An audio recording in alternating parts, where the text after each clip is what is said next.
आज हम पुष्प के मादा भाग जायांग के बारे में अध्ययन करेंगे। Female reproductive part of the flower that is the gynoecium. Female reproductive part of the flower that is the gynoecium. Gynoecium या जायांग क्या है? यह पुष्प के अंदर या पुष्प में पाया जाने वाला अंतिम चक्र है या पुष्प के मध्य में पाया जाने वाला मादा जनन भाग है। जायांग जो कि पुष्प का मादा जनन भाग है, उसकी संरचना को देखते हैं। एक टिपिकल जायांग की संरचना होती है। Structure of gynoecium. गायनोसियम में क्या क्या होता है? पुष्प के मादा जनन भाग जायांग की संरचना देखते हैं तो उसमें पाते हैं कि सबसे नीचे की ओर जिस पर पुष्प का आधारीय भाग होता है, वहाँ आधार की ओर देखते हैं फूला हुआ मध्य में भाग होता है, जिसे जो ये फूला हुआ भाग सोइलम वेक्टर से पार्ट है, इसको बोलते हैं ओवरी या अंडाशय। पुष्प का आधार की ओर मध्य में स्थित फूला हुआ भाग ओवरी कहलाता है। A venter shape oval structure that is called ovary और अंडाशय। दूसरा सिलेंडर एंड सिलेंडर, बेलनाकार और पतला नलिकाकार संरचना, ये कहलाती है वर्तिका या स्टाइल। जायांग का पतला बेलनाकार नलिकाकार संरचना स्टाइल या वर्तिका कहलाती है। Anterior most part of the style और वर्तिका का अग्र भाग जो है वह वर्तिका का अगला हिस्सा वर्तिकाग्र या स्टिग्मा कहलाता है। इस प्रकार हम देखते हैं कि एक जायांग में मुख्यतः 3 भाग होते हैं: अंडाशय, वर्तिका और वर्तिकाग्र। अंडाशय का कार्य बीजांड या मादा युग्मकों को धारण करना और उनका निर्माण करना। स्टाइल या वर्तिका का कार्य पराग नलिका को अंडाशय के अंदर लाने का रास्ता देना। अब to provide passage to pollen tube from stigma to ovary. तो स्टिग्मा यानी वर्तिकाग्र से अंडाशय तक आने के लिए जो रास्ता चाहिए पराग नलिका को, वह रास्ता मिलता है उसको कहाँ से? वर्तिका से। वर्तिकाग्र का क्या कार्य है? To adhere the pollen grain whatever on the surface, whatever present in its surrounding। जो भी पॉलन ग्रेन इसकी सराउंडिंग में, इसके आसपास होते हैं, उनको अपने सरफेस से चिपकाने का कार्य करता है। To adhere the pollen grain from its surrounding on its surface। तो अपने चारों ओर पाए जाने वाले पॉलन ग्रेन को अपने सरफेस पर चिपकाने के काम करती है, जिससे कि पॉलन ग्रेन इससे आगे अटैच हो जाए। और जब पॉलन ग्रेन इससे अटैच हो जाते हैं तब यहीं पर पराग कणों का अंकुरण होता है, जिससे पराग नलिका निकलती है, जिससे नर युग्मक अंडाशय के अंदर पहुंचता है। तो इस प्रकार हम देखते हैं कि ओवरी के अंदर मादा युग्मकों का निर्माण होता है और वर्तिका के द्वारा जो है पराग नलिका को आने का रास्ता मिलता है। स्टिग्मा के द्वारा पराग कणों को चिपकाया जाता है और उसका अंकुरण होता है। तो शेष दोनों पार्ट केवल एक्सेसरी हैं, एक निश्चित समय के लिए लगते हैं, लेकिन बाकी उनका फिर रोल खत्म हो जाता है। जैसे पॉलन ग्रेन को यहाँ पर अडेयर करना और फिर उसको ट्यूब को यहाँ तक पहुँचा देने के बाद ये पार्ट क्या हो जाते हैं? वेस्टिजियल हो जाते हैं। ये सब अवशेषी हो जाते हैं, इनका कोई रोल नहीं रह जाता है। तो मेन पार्ट जो इसका बचता है वो है ओवरी या अंडाशय। ओवरी के बारे में देखते हैं।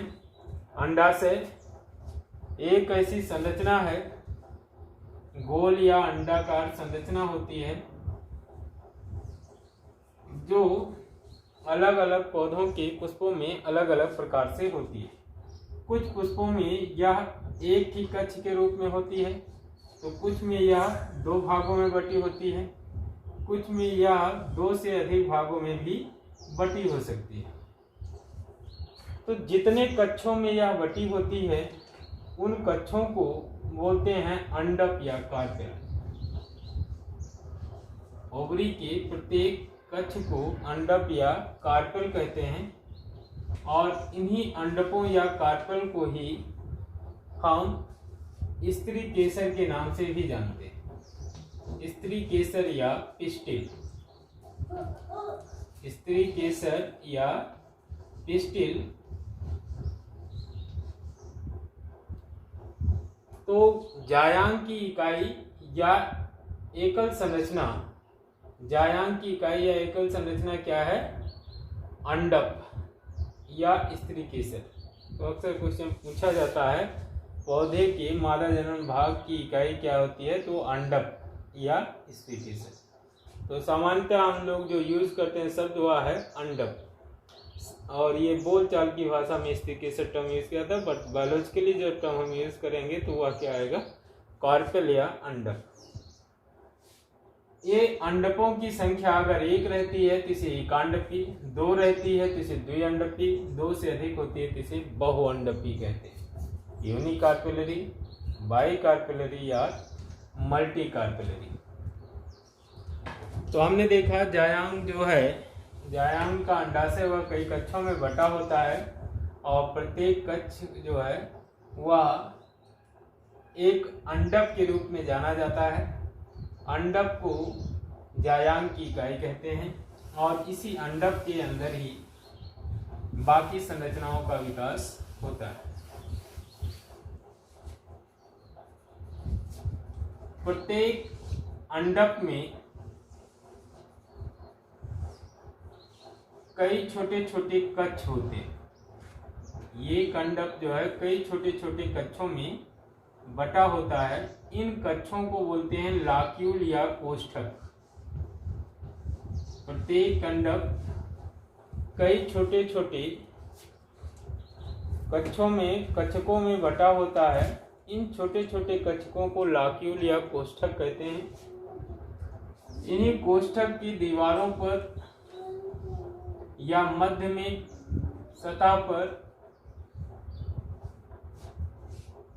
कुछ मेरिस्टेमेटिक टिश्यूज, वो बारंबार कुछ मेरिस्टेमेटिक या भ्रजोतक ऊतक होते हैं, भ्रजोतक कोशिकाएं होती हैं, वो बारंबार विभाजन करके अपनी संख्या बढ़ा करके वो फूल जाती हैं। इस फूले हुए भाग को जिस स्थान पर ये फूलती हैं, इन फूले हुए भाग को प्लेसेंटा या बीजांडन्यास कहते हैं। प्लेसेंटा या बीजांडन्यास। तो बीजांडन्यास क्या है? लाक्यूल के अंदर दीवारों पर या मध्य भाग में कुछ विभाज्योतक कोशिकाएं बारंबार विभाजन करके मोटी लेयर बना लेती हैं, जिनमें भोजन संचित हो जाता है। इस फूली हुई संरचना को प्लेसेंटा या बीजांडन्यास कहते हैं। इसी प्लेसेंटा के ऊपर दाने के समान संरचनाएं वृंतों से लगी होती हैं। दाने के समान जो संरचनाएं वृंतों से लगी होती हैं, इन संरचनाओं को बीजांड कहते हैं। ये संरचनाएं बीजांड कहलाती हैं, और एक बीजांड की संरचना के बारे में हम लोग अलग से देखते हैं। तो प्लेसेंटा की सतह पर दानेदार डंठल युक्त संरचनाएं लगी होती हैं, जिनको हम बीजांड कहते हैं। ये गोल घुंडीनुमा संरचनाएं जो प्लेसेंटा पर पाई जाती हैं, इन संरचनाओं के बारे में 11th में आपने देखा, लेकिन यहाँ पर हम एक विशेष प्रकार के बीजांड या ओव्यूल के बारे में देखते हैं। Structure of ovule. ओव्यूल या बीजांड की संरचना को देखें तो यह एक अंडाकार संरचना होती है। इसमें एक वृंत होता है जिसके द्वारा यह प्लेसेंटा से जुड़ी होती है। इसको बीजांड वृंत या फ्यूनिक्यूल कहते हैं। वह वृंत जिसके द्वारा बीजांड प्लेसेंटा से जुड़ा होता है उसे बीजांड वृंत कहते हैं। बीजांड वृंत बीजांड से जिस बिंदु पर जाकर के जुड़ता है उसे हम हाइलम या नाभ कहते हैं। हाइलम या नाभ। और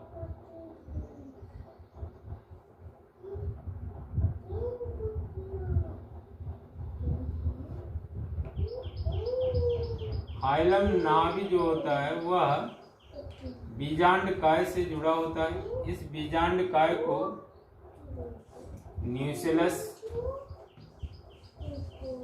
या बीजांड काय कहते हैं। प्रत्येक बीजांड काय दोहरे आवरण से ढका होता है।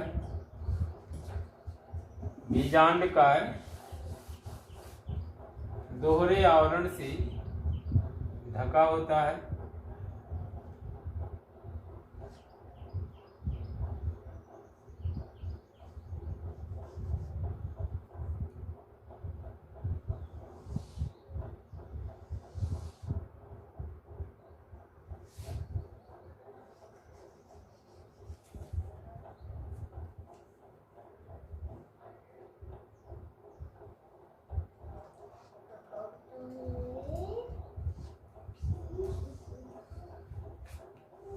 दोहरे आवरण से ढका होता है। इस आवरण को आउटर इंटेगमेंट और इनर इंटेगमेंट कहते हैं। वाह्यचोल और अंतःचोल। आउटर इंटेगमेंट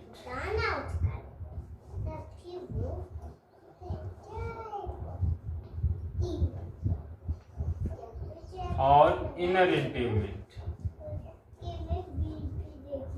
दो लेयर से ढका होता है। कुछ पौधों में देखा जाता है कि बीजांड में केवल एक ही प्रोटेक्टिव लेयर होती है, एक ही आवरण होता है। बीजांड में केवल एक ही आवरण होता है। ऐसे बीजांड को यूनिटेगमिक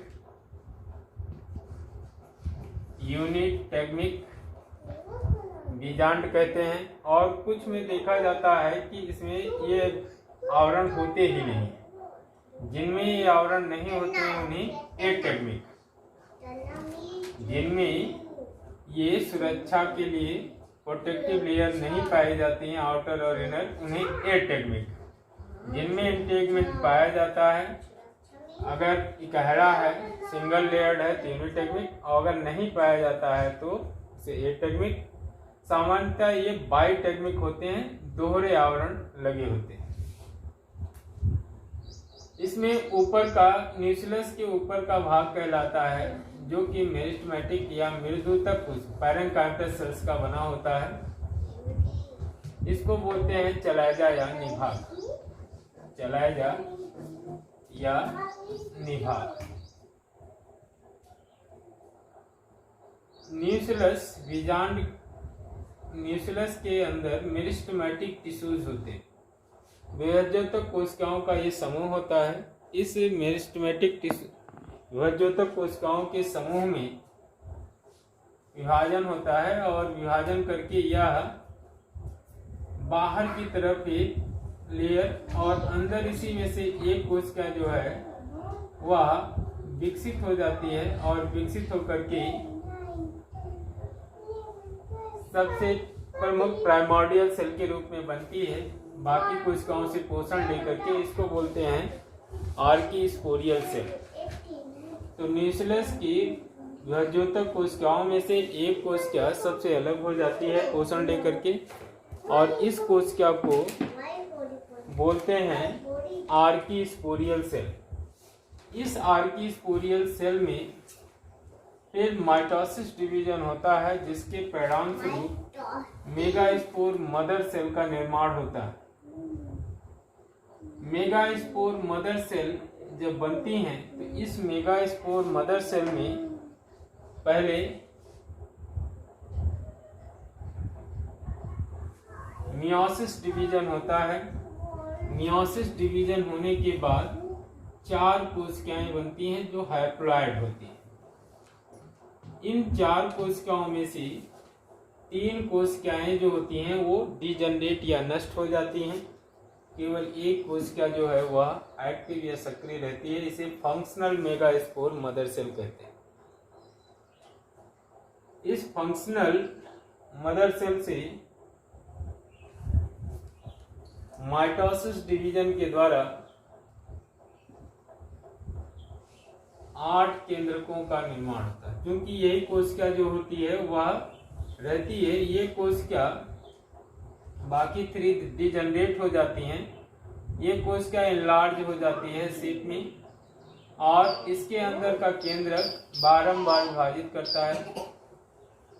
पहला विभाजन माइटोसिस होता है तो 2 केंद्रक बनते हैं और फिर दोबारा इसमें होता है तो 2 से 4 बनते हैं। फिर तीसरी बार होता है तो 2 से 4 और ये केंद्रक दोनों सिरों पर चले जाते हैं, ऊपर और नीचे दोनों पोल्स पर चले जाते हैं। इन केंद्रों के चारों तरफ इसके बाद पहले कैरियोकाइनेसिस केंद्रक का विभाजन होता है। उसके पश्चात इन केंद्रकों के चारों तरफ साइटोप्लाज्म यानी साइटोकाइनेसिस होती है, जिसके परिणाम स्वरूप ऊपर की ओर 3 कोशिकाएं और नीचे की ओर 3 कोशिकाओं का निर्माण हो जाता है।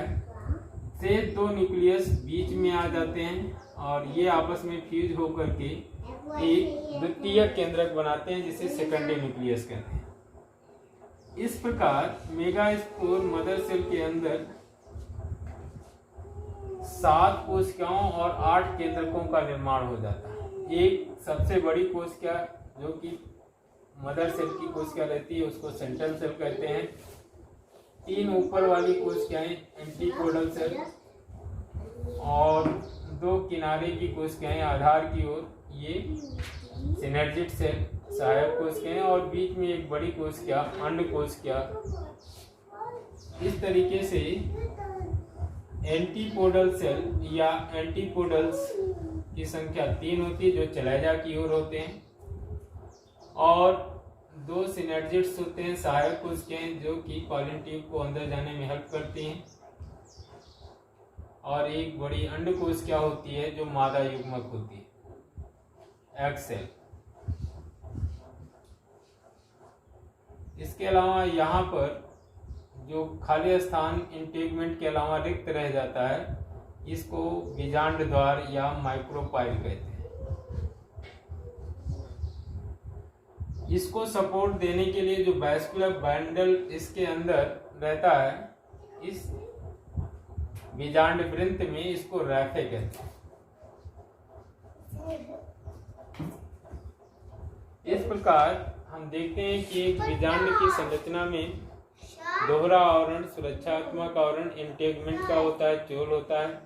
ऊपर की तरफ पैरेन्काइमस टिश्यूज का बना हुआ चलाइजा होता है और बीच में जो संरचना अंडाकार होती है इसको न्यूक्लियस या बीजांड काय कहते हैं, जिसके अंदर आर्कीस्पोरियल सेल मेस्टमेटिक टिश्यूज के डिवीजन के परिणाम स्वरूप आर्कीस्पोरियल सेल बनती है, जिससे मेगास्पोर मदर सेल का निर्माण होता है। Megaspore mother cell meiosis division में जाती है, जिससे 4 कोशिकाएं बनती हैं।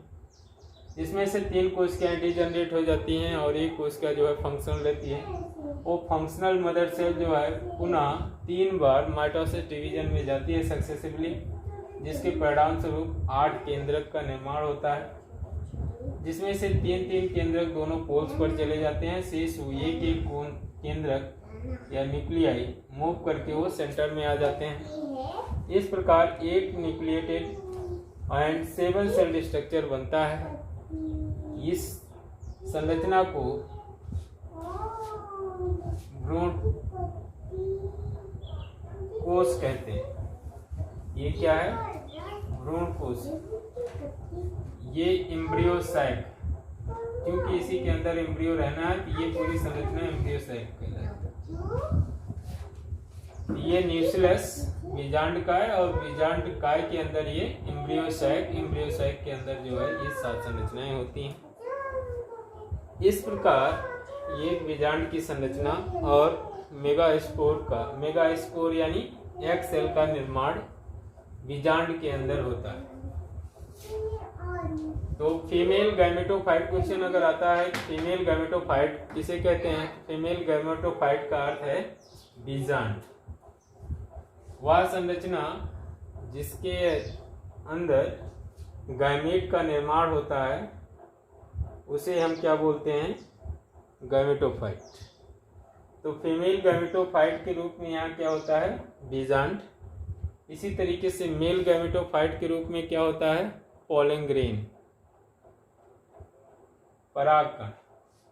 परागकण के अंदर नर युग्मकों का निर्माण और बीजांड के अंदर अंडकोशिका का निर्माण होता है। तो अंडकोशिका क्या है? मेगास्पोर। और परागकण के अंदर जो नर युग्मक होते हैं या परागकण होता है वो क्या है? माइक्रोस्पोर। तो इस प्रकार जो है फीमेल गैमेटोफाइट और मेल गैमेटोफाइट का डेवलपमेंट कैसे होता है इसके बारे में हम लोग देखें। किसी भी बीजांड के अंदर यज्ञ सेल के निर्माण की प्रक्रिया मेगास्पोरोजेनेसिस कहलाती है। बीजांड के अंदर अंडकोशिका के निर्माण की प्रक्रिया मेगास्पोरोजेनेसिस कहलाती है। तो ये पूरा जो है मादा जनन भाग जायांग के बारे में और उसमें अंडकोशिका का निर्माण कैसे होता है, बीजांड की संरचना क्या है, इनके बारे में देखा। अगले लेक्चर में हम लोग जो है पॉलिनेशन के बारे में अध्ययन करेंगे। परागण क्या है, इसका नोट्स बना करके इसका अध्ययन करिएगा। Thank you for today.